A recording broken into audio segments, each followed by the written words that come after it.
TimeGate Studios was founded in 1998, so we're going on about 10 years of development as an independent development studio. The company was originally founded to work on an RTS title called Kohan Immortal Sovereigns. And since then we've produced 4 RTS games, and then up until about a few years ago we noticed that the passion of the studio kind of shifted. What was everyone playing during lunch and after work? And when the question kind of came up, well, what game do we want to make next? You know, the answers that were coming forward were, let's make a first-person shooter, a sci-fi first-person shooter. You know, since then we decided to jump from that genre into the FPS space. Since finishing up the Fear franchise, we've now been working on Section 8.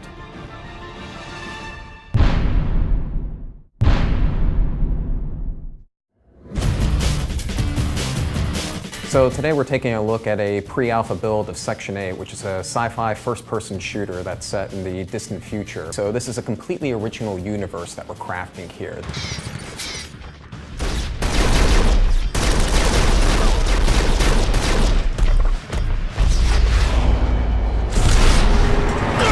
The creative team's influences in creating the Section 8 universe were a lot of sci-fi from the 80s, 70s, like Aliens. We love Blade Runner, stuff like that, where it had a gravitas, it had a reality, a believability that you could latch onto.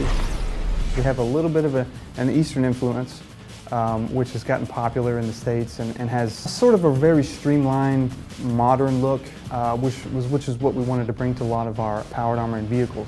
But also modern day warfare, designs for weapons, designs for vehicles. And even going back to, to like earlier wars like World War II, we've even got those influences kind of coming in.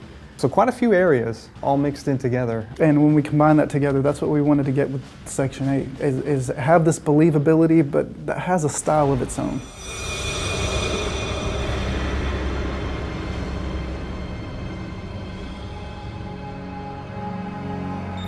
So one of the biggest features in Section 8 is the burn-in feature. Most first-person shooters tend to stick with a mechanic where players either spawn in at random locations that are predefined. In Section 8, one of the big things we wanted to do was give the players complete freedom where they could spawn in anywhere on the map.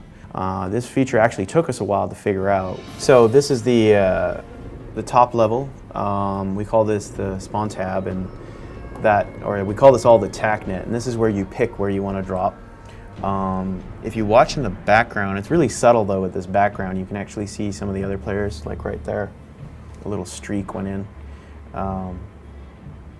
And if I decide to drop in, so that's the playable map right there. The rest of it is all non-playable. But it has to exist for you to get that impression that, wow, you're starting really high up. Because you really are starting high up, we're not faking that. Why should players be putting up with a 30-second timer that says you're not allowed to have fun for the next 29 seconds and why don't you stare at your corpse while you're doing it? There's got to be better ways to do that. And that's very analogous to what we first did in the RTS space with Kohan.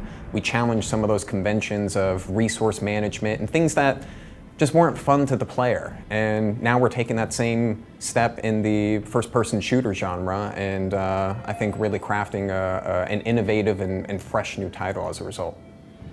The arms started this war, but Section 8 is going to finish it.